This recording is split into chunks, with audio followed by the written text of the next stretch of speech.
Hello दोस्तों, एक बार फिर हमारे YouTube channel reasonable study platform पर आपका स्वागत है। आज के इस वीडियो में हम हिंदी भाषा के अंतर्गत सर्वनाम टॉपिक को समझेंगे। तो आइए हम अपना वीडियो शुरू करते हैं।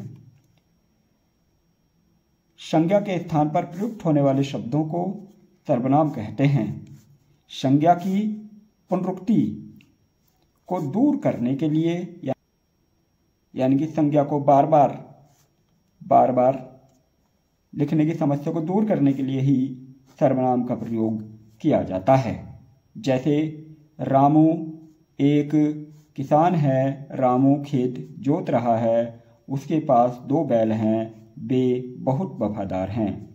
तो यहाँ पहला रामू ये संज्ञा है और उसके बाद दूसरा रामू, ये दोबारा रामू लिखा गया पर रामू की जगह हम वह का प्रयोग करेंगे। तो वह खेत जा रहा है, उसके पास 2 बैल हैं। उसके किसके पास? रामू के पास। रामू के पास 2 बैल हैं, वे बहुत वफादार हैं। यहाँ जो वे आया है वो बैलों के लिए आया है, क्योंकि दोनों बैल क्या हैं? बहुत वफादार हैं। इन उपरोक्त वाक्यों में वह, उसके, वे ये शब्द सर्वनाम हैं। हिंदी में मूल रूप से सर्वनामों की संख्या 11 है, जो इस प्रकार हैं: मैं, हम, तू, तुम, यह, वह, आप, कौन, कोई, जो, सो आदि। ये 11 मूल सर्वनाम हैं। प्रयोग की दृष्टि से सर्वनामों के भेद, तो प्रयोग के आधार पर सर्वनामों के कुल 6 भेद हैं। तो देखते हैं 6 भेद कौन कौन से हैं। सर्वनाम: पहला पुरुषवाचक सर्वनाम, दूसरा निजवाचक, तीसरा निश्चयवाचक, अनिश्चयवाचक, संबंधवाचक और प्रश्नवाचक। आइए इनका विस्तार से अध्ययन करते हैं। पहला पुरुषवाचक सर्वनाम: जो सर्वनाम किसी पुरुष या स्त्री के नाम के बदले प्रयोग किए जाते हैं, जैसे मैं, तुम और वह। तो जैसे अभी हमने ऊपर वाले वाक्यों में देखा था कि रामू एक नाम था, पुरुष का नाम था, और उसके बदले हमने वह का प्रयोग किया था, इसलिए हमारा वह पुरुषवाचक सर्वनाम है। तो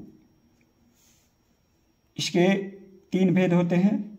पहला उत्तम पुरुष: बात कहने वाले या वक्ता को उत्तम पुरुष कहते हैं, जैसे मैं और हम। दूसरा मध्यम पुरुष: जिससे बात कही जाए अर्थात श्रोता, उसे हम मध्यम पुरुष कहते हैं, जैसे तू, तुम, आप।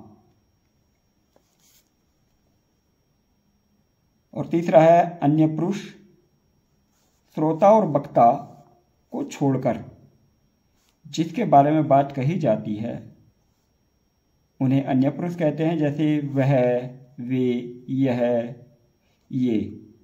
तो जो पुरुषवाचक सर्वनाम है उन्हें हम इस प्रकार समझ सकते हैं कि जैसे मैं और आप बात कर रहे हैं और हम किसी तीसरे व्यक्ति के बारे में बातें करेंगे, तो मैं जो कुछ कहूँगा तो मैं और हम उत्तम पुरुष होगा, और आप मध्यम पुरुष होंगे, और हम जिसके बारे में बातें करेंगे वह अन्य पुरुष होगा।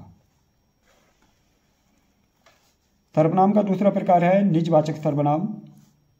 जिन सर्वनाम शब्दों का प्रयोग वक्ता या लेखक स्वयं के लिए करता है उन्हें निजवाचक सर्वनाम कहते हैं। अर्थात जो सर्वनाम तीनों पुरुषों में निजत्व का बोध कराता है, निजत्व का मतलब अपनेपन का बोध कराता है, उसे निजवाचक सर्वनाम कहते हैं। जैसे आप, अपने, आप, खुद, निज, स्वतः, स्वयं, अपना, अपने, आप ही और मेरा आदि। ये शब्द अगर हमें वाक्यों में मिलते हैं तो हम उन्हें निजवाचक सर्वनाम कह सकते हैं। इसके कुछ बात भी हैं, उन्हें हम उदाहरणों से देखेंगे। तू अपना मन लगा। यहाँ तू अपना, जो अपना आया है वो निजवाचक सर्वनाम है, क्योंकि यहाँ अपना, अपना का मतलब खुद का। मैं अपना काम कर रहा हूँ। मैं अपना अर्थात खुद का काम कर रहा हूँ। हम खुद वहाँ जाएंगे। तो हम के साथ खुद आया है, जैसा ऊपर बताया गया है, खुद हो तो वह निजवाचक सर्वनाम होता है। मोदी जी स्वयं लखनऊ जाएंगे। यहाँ स्वयं शब्द आया है और जैसा ऊपर बताया गया था स्वयं निजवाचक सर्वनाम होता है, परंतु मोदी जी सर्वनाम नहीं है, एक कर्ता हैं। ये स्वयं, आप, अपने आप, खुद, ये सर्वनाम के साथ ही प्रयोग होंगे, तब ये निजवाचक सर्वनाम कहलाएंगे। यहाँ यह निजवाचक सर्वनाम नहीं है स्वयं, इसलिए इन बातों का ध्यान रखना है। दूसरा है आप क्या कर रहे हैं।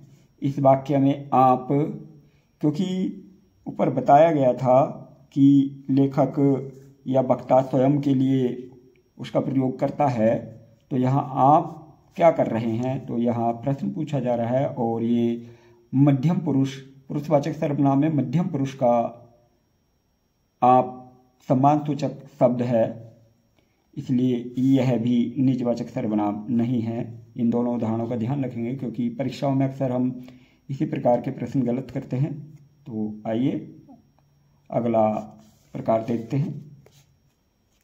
निश्चयवाचक या संकेतवाचक सर्वनाम। जिस सर्वनाम से वक्ता के पास या दूर की किसी वस्तु के निश्चय का बोध होता है उसे हम निश्चयवाचक सर्वनाम कहते हैं। पास की वस्तु के लिए यह तथा दूर की वस्तु के लिए वह का प्रयोग होता है। यह नया काम नहीं है, वह जा रहा है। यहाँ यह और वह निश्चयवाचक या संकेतवाचक सर्वनाम हैं। नंबर 4, अनिश्चयवाचक सर्वनाम। जिस सर्वनाम से किसी निश्चित व्यक्ति या वस्तु का बोध न हो उसे हम अनिश्चयवाचक सर्वनाम कहते हैं। जैसे कोई, कुछ। इसके उदाहरण हैं, दरवाजे पर कोई आया है। तो दरवाजे पर कोई आया है, यह निश्चित नहीं है कि कौन आया है। उसने कुछ बोला था। उसने कुछ बोला था, बोला था पर क्या बोला था यह निश्चित नहीं है, तो ये अनिश्चित है, इसलिए यह कुछ यहाँ पर अनिश्चयवाचक सर्वनाम होगा। सर्वनाम का अगला प्रकार है संबंधवाचक सर्वनाम। जिस सर्वनाम से दो वस्तुओं अथवा व्यक्तियों का पारस्परिक संबंध प्रकट होता है उसे संबंधवाचक सर्वनाम कहते हैं। जैसे जो, सो, जैसा, वैसा। वह जो पड़ा रो रहा है कौन है। यहाँ कौन का संबंध वह से जोड़ा गया है। वह जो पड़ा रो रहा है तो वह कौन है, तो यहाँ जो संबंध जोड़ रहा है। हमारा अगला प्रकार है प्रश्नवाचक सर्वनाम। जो सर्वनाम संज्ञा शब्दों के स्थान पर तो आते ही हैं किंतु वाक्यों को प्रश्नवाचक भी बना देते हैं। ये ऐसे सर्वनाम हैं जो संज्ञा के स्थान पर तो प्रयोग होते ही होते हैं परंतु वाक्य को वो प्रश्नवाचक बना देते हैं। जैसे कौन और क्या। कौन का प्रयोग चेतन जीवों अर्थात सजीवों के लिए किया जाता है और क्या का प्रयोग जड़ पदार्थों के लिए किया जाता है जो निर्जीव वस्तु होती हैं। कौन आ रहा है, तो कौन आ रहा है, यहाँ कौन प्रश्नवाचक सर्वनाम है। तुम क्या खा रहे हो, तो यहाँ क्या प्रश्नवाचक सर्वनाम है। आइए अब देखते हैं परीक्षाओं में किस प्रकार के प्रश्न पूछे जाते हैं। तो हमारा पहला प्रश्न है, वे भ्रष्टाचार के प्रबल विरोधी थे। इस वाक्य में जो रेखांकित पद है वह किस प्रकार का सर्वनाम है।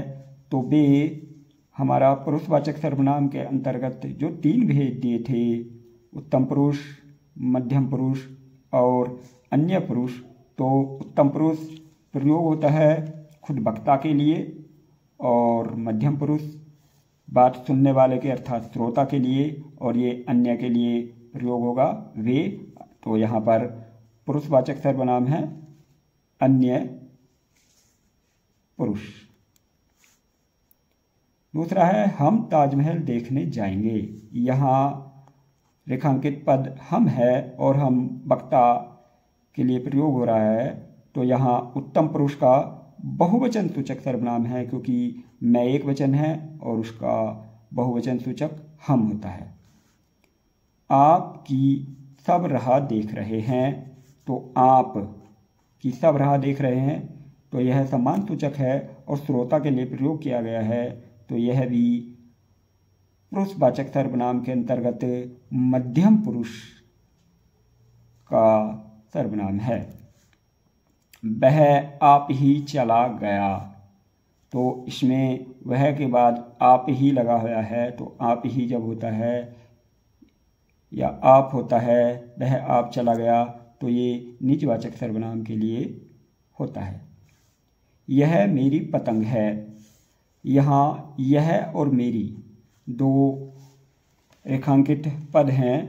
तो यह संकेतवाचक है, क्योंकि यह और वह संकेतवाचक या निश्चयवाचक सर्वनाम होते हैं, और मेरी यहाँ पर निजवाचक सर्वनाम है, क्योंकि यह मेरी, जिसे कहते हैं यह मेरी खुद की पतंग है।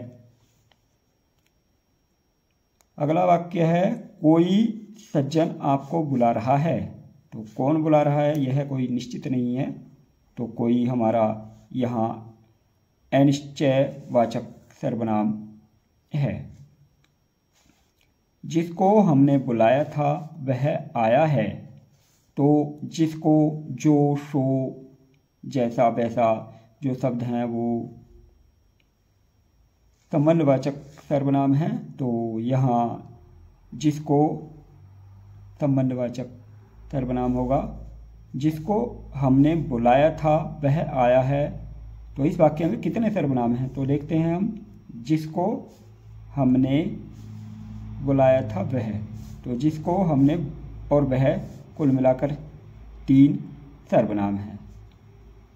तो हम समझते हैं कि आपको सर्वनाम से संबंधित जो डाउट हैं, संदेह हैं, आपके वो दूर हो गए होंगे। और यदि आपको यह वीडियो पसंद आया हो तो आप इसे ज़्यादा से ज़्यादा लाइक और शेयर कीजिए, तथा ऐसे ही अच्छे वीडियो देखने के लिए हमारे YouTube चैनल को सब्सक्राइब कीजिए। धन्यवाद।